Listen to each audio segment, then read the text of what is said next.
Welcome, ladies, to the Real Estate Investor Show, providing inspiration, strategies, and insight to empower women investors to live balanced and financially free lives. Now, here are your co-hosts, Liz and Andressa.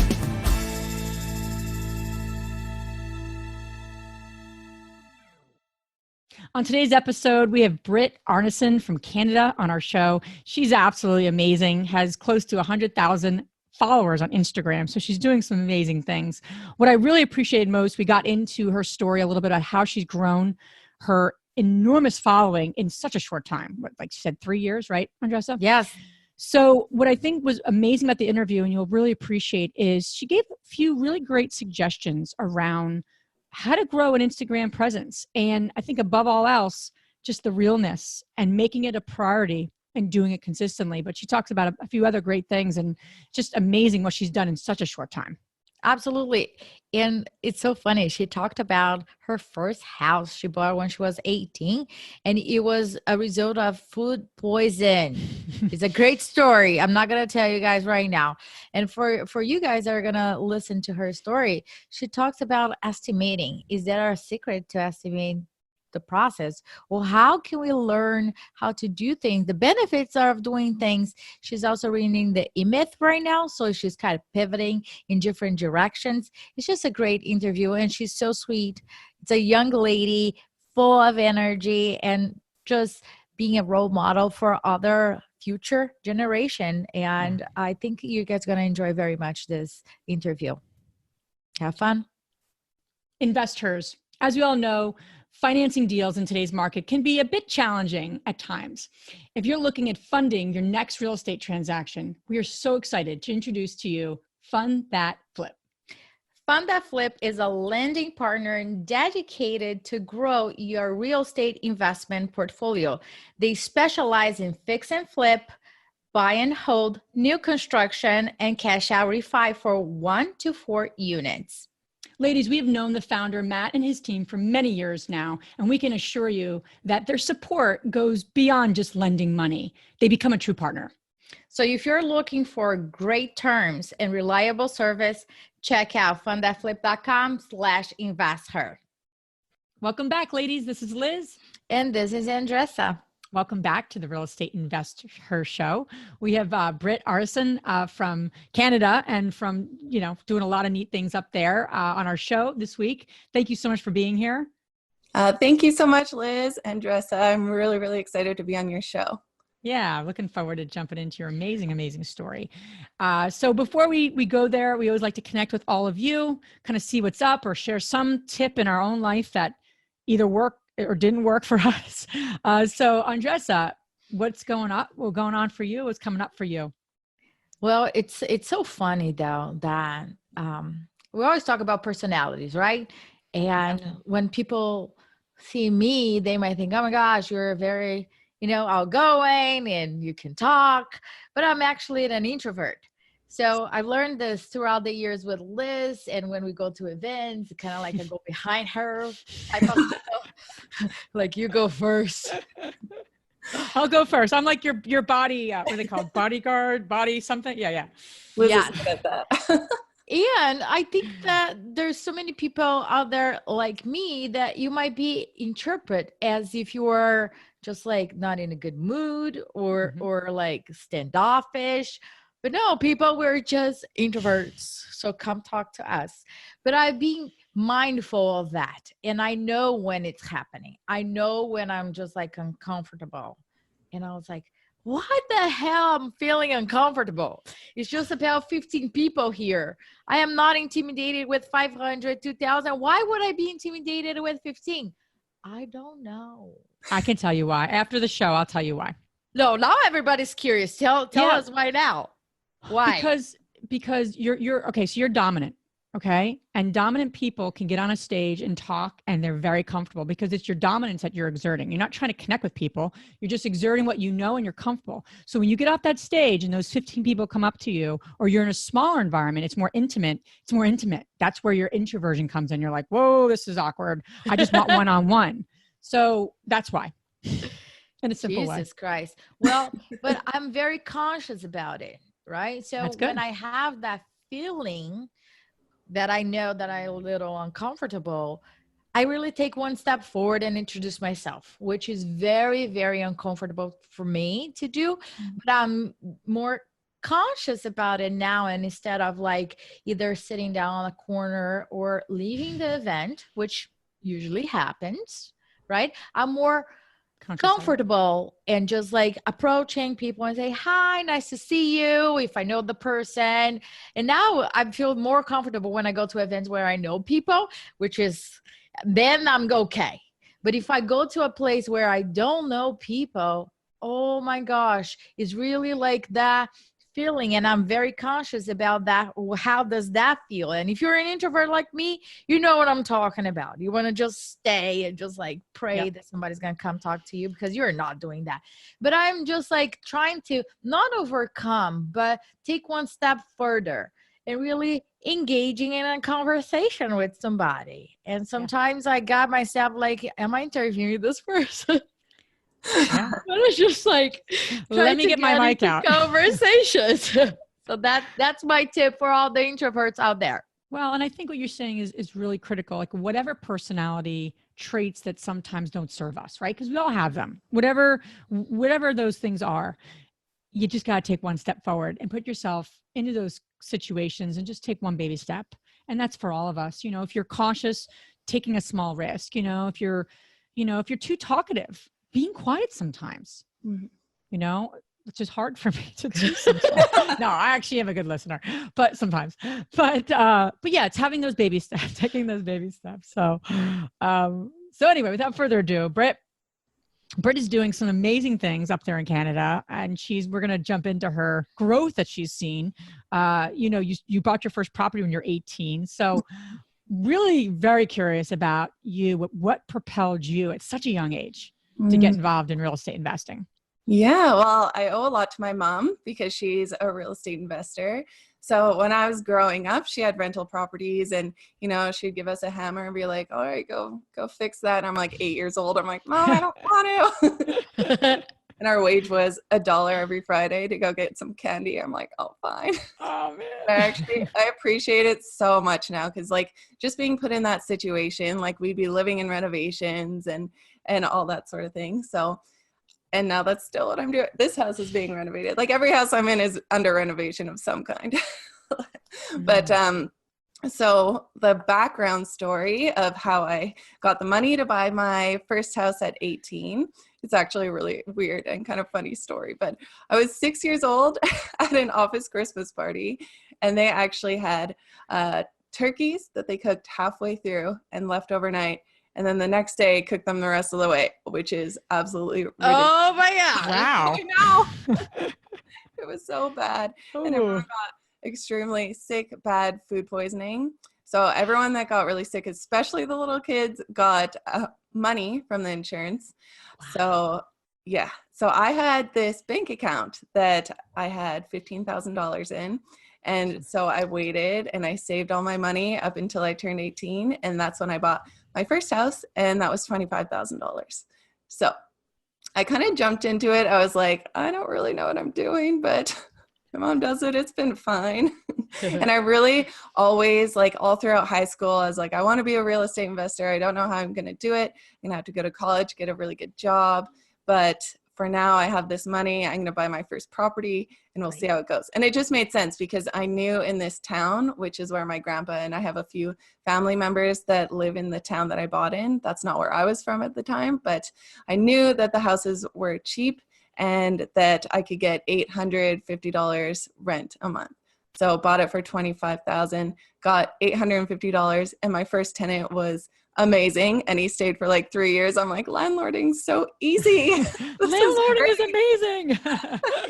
I don't know why people complain. I know. Truly, I was like, oh, this is great. I don't have to do anything. He would fix anything that broke. He would just pay his rent every month. I'm like, oh, I love this. Wow. So at 18, you bought your first one. Mm-hmm. Do you still hold it, or you still ended up selling it? Yeah, I still have it. Oh my Actually, my gosh. tenants recently, they've been in there for 3 years now. Rent's $9.25, and they're just amazing tenants. But they're moving out soon, and I'm like, darn, I have to find a new one. But all my tenants have been so awesome. Everyone loves the house, so I think it was a pretty good buy. That's a That's super lucky cool. house. You're It was attracting lucky. great buyers. So fast forward, how is your life right now? Because we see all your Instagram videos, which are pretty cool. Thank I want to you. do workshops with you. Oh, I would love to. To travel to Canada to do like a workshop. Oh, that'd be so Maybe fun. we can add some adult beverage. Yes, And I please. don't drink, but it's okay. Uh, I'll have I do. So I'll Yeah, have her drink. Liz Yeah. will drink my part. Yeah, But for absolutely. the listeners, tell us what you're focusing on right now and how is your life among all the construction that is going on. Yeah, so I've been full-time real estate investor for 2.5 years. So right now it's kind of a weird like transition because I have singles and duplexes right now. I have 13 properties.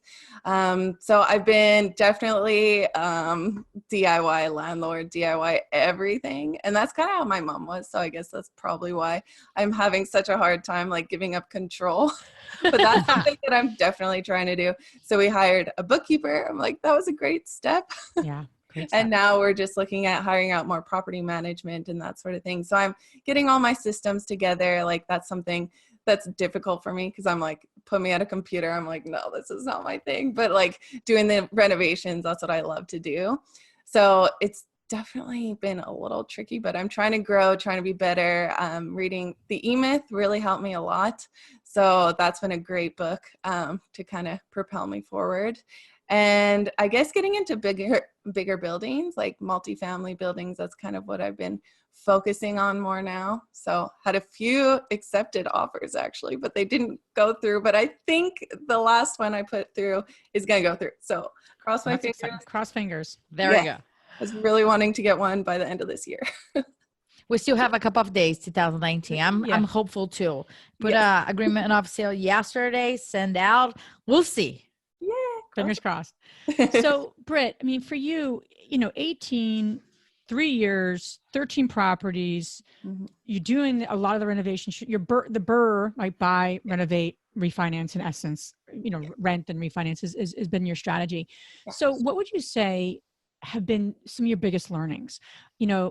I don't know if I would call myself a do-it-yourself, renovator when we started. We hired the wrong people sometimes, but we were more of that. We knew what we were good at, what we weren't good at. So we ended up not doing a whole lot of things ourselves.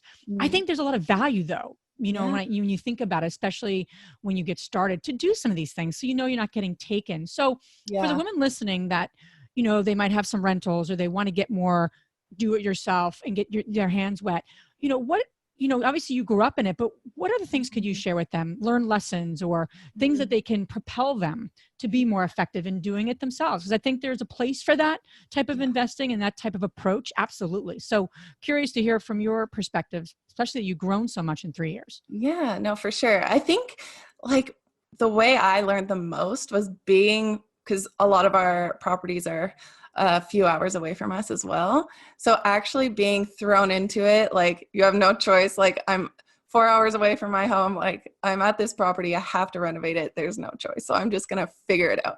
Because when you're in this situation, when maybe you're with someone else, like a husband or boyfriend or something, you're like, I can't figure this out. Can you do it for me? But when I was by myself, I'm like, all right, I have no choice. I just have to like YouTube this, Instagram this, like ask a professional. I think when you're first getting started, it is very overwhelming. Like I think if you've never done anything before, going into a property and being like, wow, I have to do everything, like that's way too much.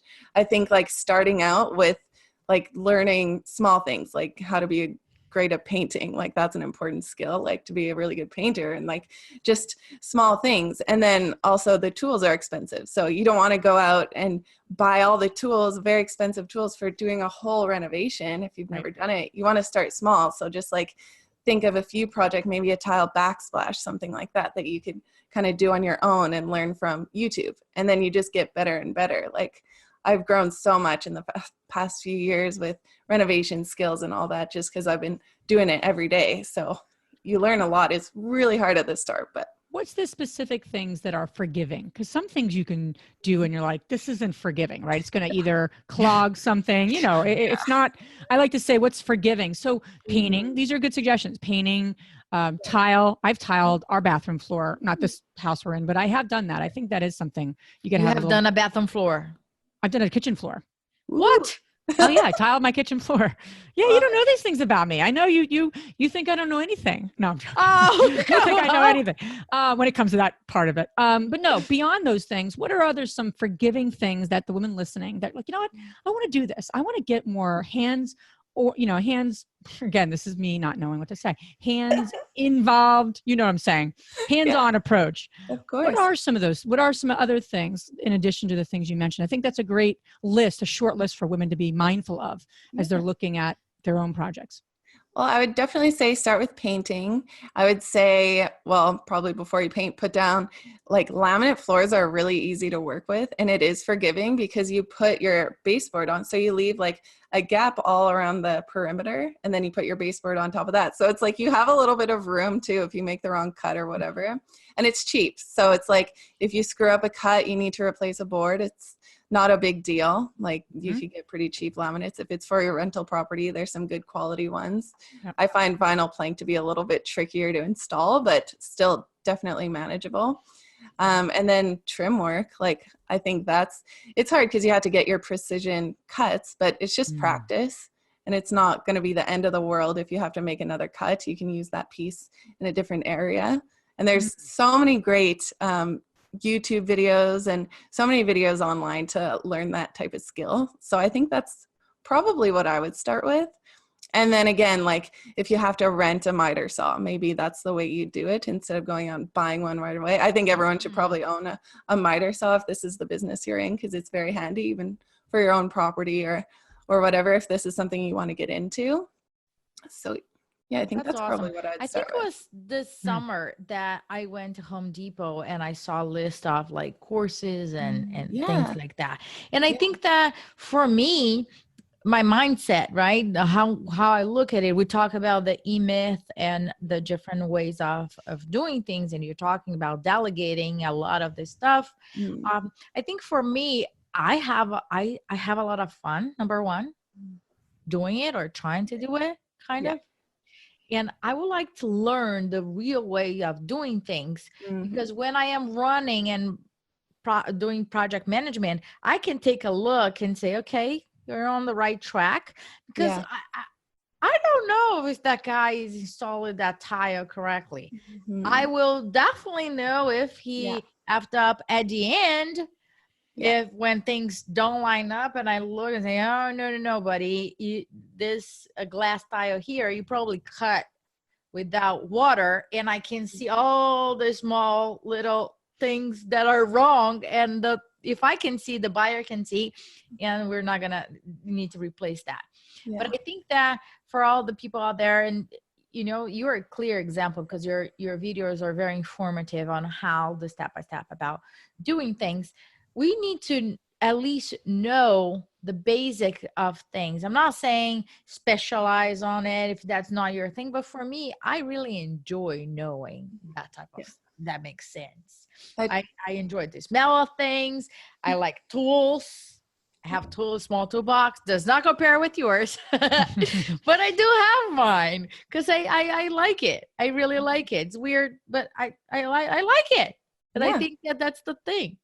Yeah, exactly. And I think that's for me too. I really enjoy it. Like I was saying before, like if I was at a computer every day, I'd be miserable. So like I'm always going to be involved somehow. And I know you really like construction side of things, Andressa. And I'm like, yeah, get into it. And I love doing the work myself and being able to share it with others online and everything too. It's so fun. So, and I do think it is important to know, like, for example, we were doing a basement suite. So we had like the tin for the ductwork for the heat going upstairs, but it was like this long tin thing and then these pipes coming down.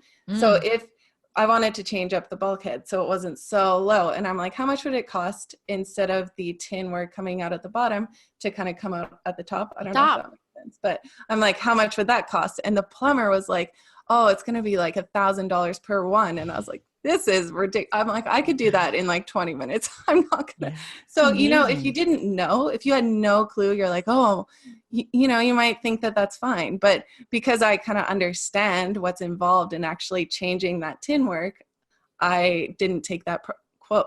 I thought that was way too expensive. So I ended up hiring my brother to do it, and he did it for like $200 so for all of them. I think what you're saying is so powerful to know your prices, because although I'm not as handy, although I did the tile my kitchen floor, I had a gentleman here at our house.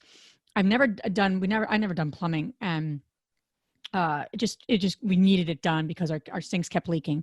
Quoted me $750 to replace my sink in my bathroom. $750. I was like, that's psychotic. You're not, I mean, that's crazy, you know, and this is the Northeast, but still it's really expensive. And I said, how many people just pay these prices? They don't know what things cost or should cost.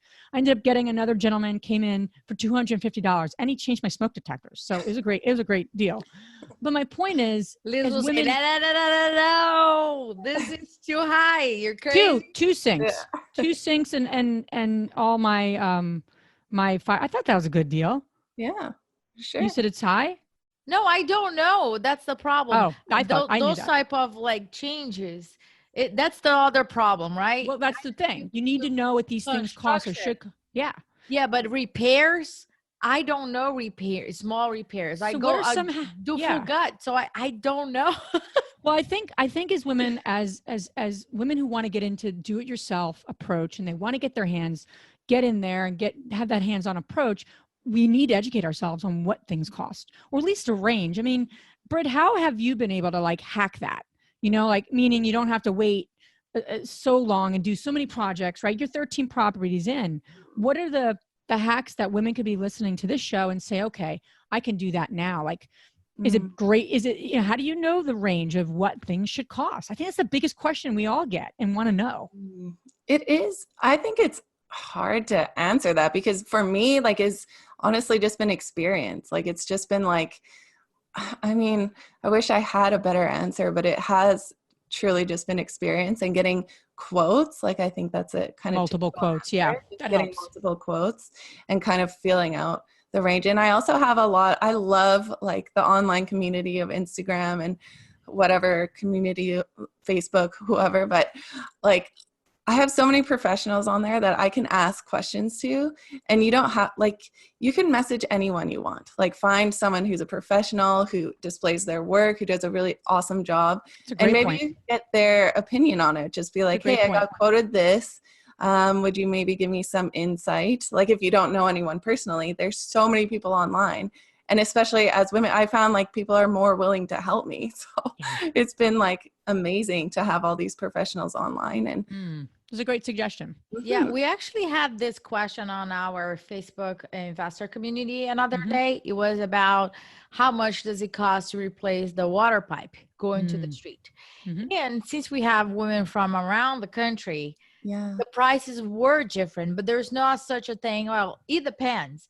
It depends on your location. Are you in Philadelphia where the street is right there, or are you somewhere else where it's the distance is longer? So it really depends. So people were chiming in, and I thought, I was like, that's great, because then when somebody comes, I have not a specific number, but a range. What can I expect? Yeah, a range. So I'm not like thinking, is this right, or do I have the wrong expectations? Because that might happen too. I have like, oh, I can finish a basement with like $2,000. No, not really. Right. So if you're digging the basement and finishing things up, it's just the wrong expectation. So I think that for us as women, we always want to make sure that we are getting at least within the range. And you made a good point about getting different quotes. And I agree with you though. If we were to wait until we knew all the prices of everything, I would never get started. Exactly. Did I overpay for my first rehab? Hell yeah. Yeah, exactly. Right. So, but you kind of learn as you go.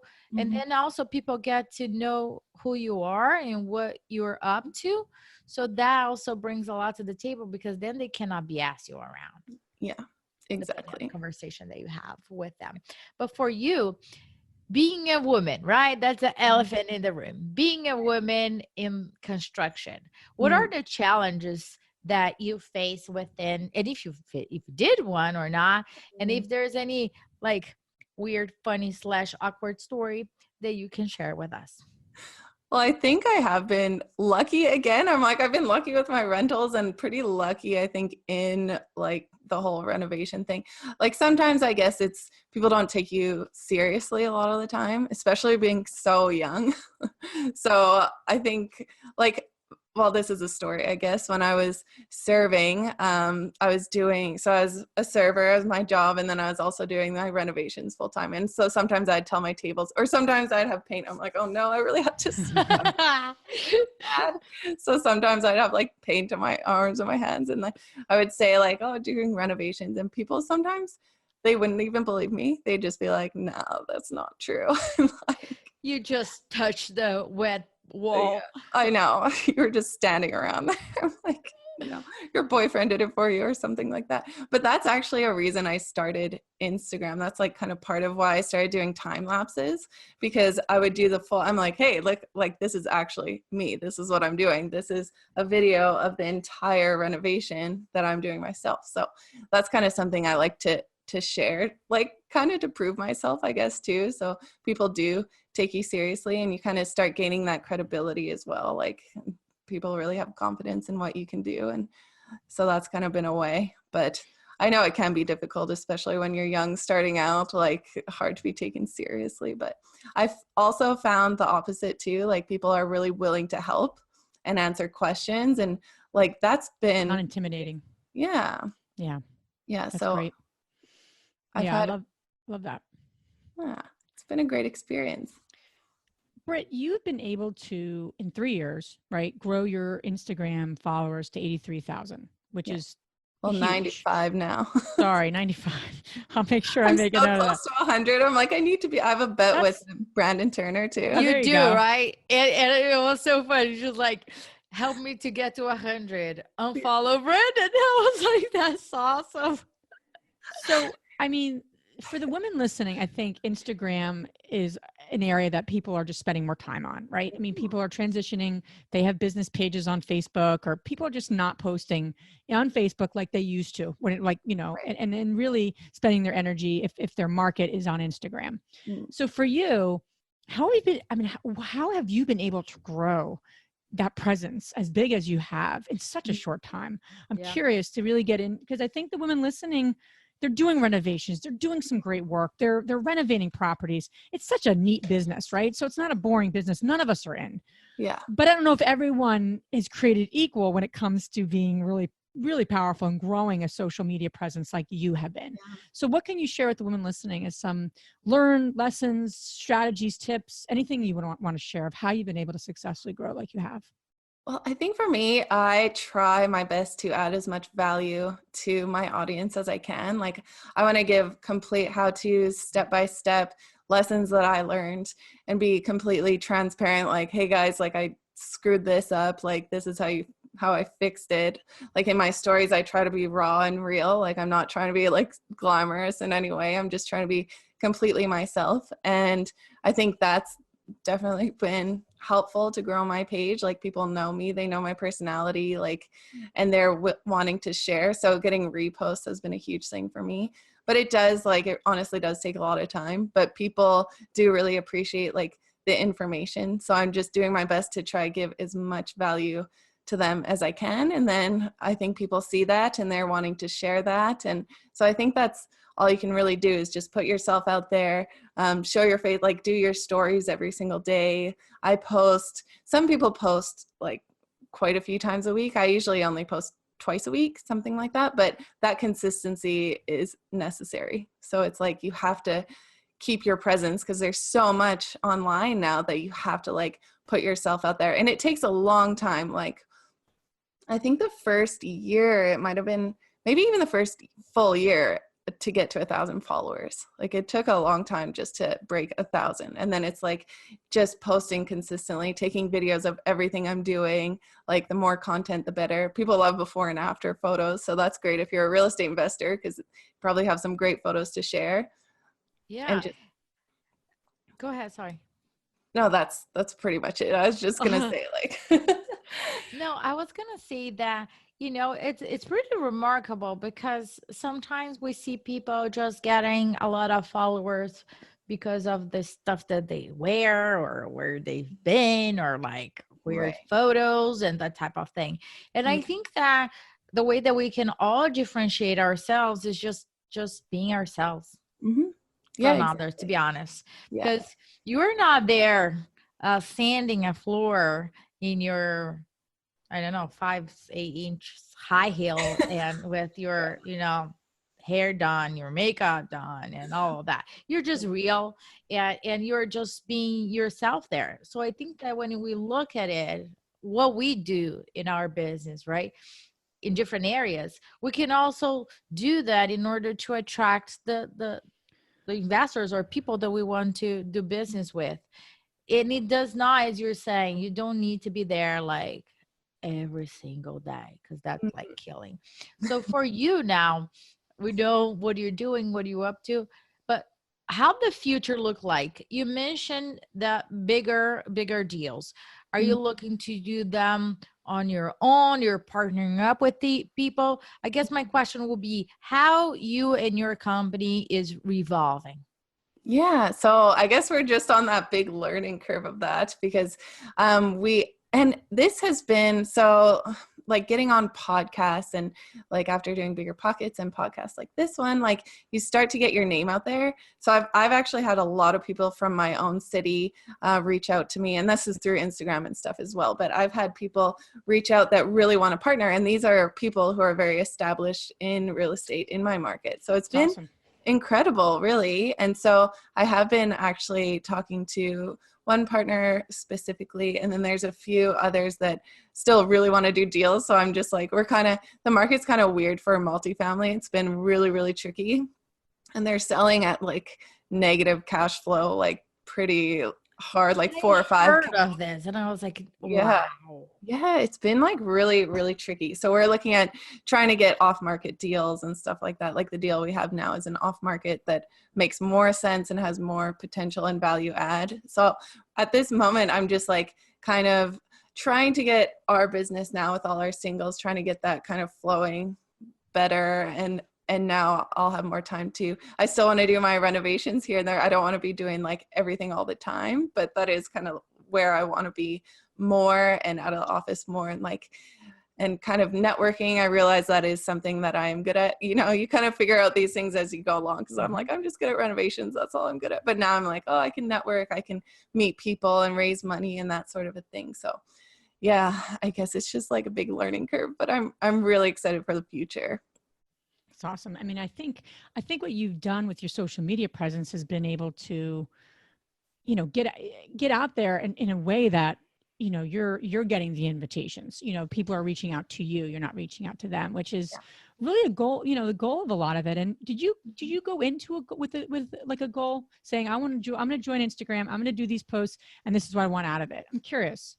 No, I really try to set goals because I know I'm like, I want to set goals and like review them every morning. And like, because I hear this in all the books and like so many successful people are like, you have to set goals. And I'm like, I want to, I'm just not good at it. So I've never really had goals. I've just kind of like flown by the seat of my pants and just kind of like, I'm going to post and see how it goes and then go on this podcast and hopefully it works out. And Got it. So I've never really specifically had goals for it, but it's crazy how much it spirals too. Like you have one opportunity, like Bigger Pockets podcast was the first podcast I ever did. And then from there, like it was like more opportunities came about and it's just like kind of spirals from there. So putting yourself out there. Yeah, and that is another thing because like you were saying at the beginning, Andressa, it's like nerve-wracking when you're like just different personalities, right? Like I feel like I'm better behind the camera. I'm like, I like photo, video, but speaking is terrifying for me. So going on a podcast, I was like,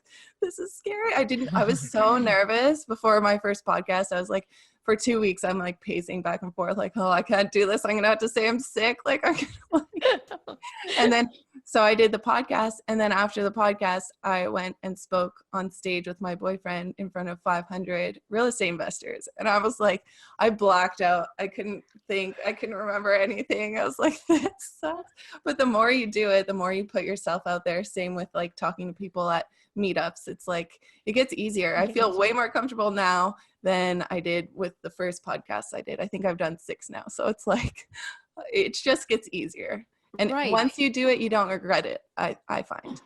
Yeah. And I think that, you know, as your company evolve, you're going to have to focus on different things, as we do too. Yeah. So it is just like different. And I think that as we grow and people know you and we know them, we get a lot of offers, right, to do business with. And Lisa and I are really happy. We had the conversation. We were speaking in Newark another day, and we had that conversation. Yeah. And we got to the point right now that for us, the deal itself, it doesn't really matter if the partnership is not good. Right. You can have like an amazing deal, but like a C- partnership. In the past, we would like, okay, we'll make it work. Right now, after all different partnerships that we have, it doesn't really matter. The partnership needs to be so important. Right, Liz? We had this conversation another day. Yeah. And we come to the conclusion that, you know, people are going to be reaching out to us and we're going to be reaching out to people. So it's just an exchange, but it's just so critical to like get into partnerships that really benefit. And I think that for you, it's just like great to see your growth and everything that you're doing. But most importantly, like you're setting up, you're being a model for other younger ladies looking up at you and say, oh my gosh, she can do it. I can do it too. And we don't see this very often in this world. So I think that your role in this world is beyond really rehabbing houses. It goes a little bit beyond that. You will see in the next generations looking up as your mom did to you, right? Yeah, exactly. You know? That's so sweet. Yeah, it's weird to even think about because I'm like, oh, I'm just doing my own thing, like doing my renovation. Like you don't even think about the impact it has on others. And it's still hard for me to accept that and believe that because I'm just like, I'm still just like kind of, you know, doing my own thing, cruising along. But it's just amazing to think like what we have now. In my mom's generation, she didn't have any of that. That's why I look up to her so much too, because she didn't have anyone to like teach her or ask. Like I have this amazing network. I could ask you guys questions. I'm like, I feel so, I don't know. It's just amazing to me. I have so many great people around me. Yeah, that's very true. And how that's evolved, right? From the earlier generations. Yeah. Britt, you've been so helpful. I love the path you're on. I love what you're up to. You know, the women listening, obviously need to check you out on Instagram because it's just, you know, what, 95, almost 100 grand. Let's make it work. Yeah. 100,000 subscribers. So ladies listening, definitely check her out. But where can they learn more about you and what you're up to? Well, my Instagram is @InvestorGirlBrit. So that's like where I spend most of my time. I'm trying to go on other platforms. I have a Facebook page, but that is my most used app. So yeah, hopefully you guys see me on there and send me a message, say hi. Awesome. And all this information we can add on our show notes so you guys can check her out. And Britt, right now we're going to transition to our fabulous 3 questions. And the first one is, what's the most transformational book you have ever read? Oh, okay. Probably 4-Hour Workweek comes to mind because that was just like so attractive to me on the life I want to live. And I love being able to travel and everything. I remember him talking about VAs and I was like, what is that? And now I'm like starting to realize that a little bit now. So it took a while, but I really loved that book. And I think the more recent one was one I mentioned before, which is E-Myth. So just kind of like, because I don't really find, I still am like struggling with like the business side of stuff because that's just not me. I'm just figuring it out. So that book has helped me out a lot. Awesome. And the second question is, what's the most powerful routine that you do to create a financially free and balanced life? Whatever balance means to you. Yeah, well, I think balance. I'm not great with that. Especially right now, I'm just like full out at like work, which isn't so great. I really tried to do miracle morning, so more meditation. That's definitely helped me. And there's a few like cool apps and stuff because that's another thing. My mind is always racing, and I'm just always thinking like big picture. And so just like taking a little bit of time to calm down and focus and not get so wrapped up in the day-to-day stuff because it gets kind of crazy. Does it, right? And sometimes it's just like inside our heads, all that thing. Yeah, Those I things know. are happening at the same time. I know. The last question is, which women, famous or not, has inspired you the most? Oh, well, I've talked about her so much, but I have to say my mom, she's inspired me so much, and my grandma as well, but just like such a powerful woman. She doesn't take shit from anybody. She's just like, I'm just going to do my own thing. She's just going to, doesn't matter what it is. She's going to try it. She's like, so in grade 9, she took us on a trip to Mexico. She took us out of school, homeschooled us, and drove us down to Mexico and just like did that by herself. And Wow. whatever. So that was kind of a cool, crazy trip. And she's just awesome. She has a different way of doing things. She's a little stubborn. She's not as open to learning different like kind of ways of investing or anything like that, which I think has helped me a lot just learning from podcasts, but she didn't have that and she doesn't care anymore. So, but I love her. She's helped me so much. That's awesome. Well, Britt, thank you so much for being on our show. Love what you're up to. Love what you're doing, and just appreciate you sharing some tips and everything with our community. Yeah. Well, thank you so much. I really appreciate you guys having me on. I definitely look up to you too. So I appreciate it. Awesome, Britt. Thank you so much. I look forward to meeting you in person. Yeah. Thank you guys. Thank you. If you enjoyed this podcast and want to receive updates on our next interviews, go to our website, therealestateinvestor.com. There, you can subscribe to our show, become part of our investor community, and get updates on upcoming episodes. If you like our show, please share with other women who would benefit. And don't forget to leave us a rating on iTunes. We'd really appreciate it. And as always, we encourage you to take one action as a result of today's show and put it into motion so you can live both a financially free and balanced life. Thanks for spending time with us. Ciao.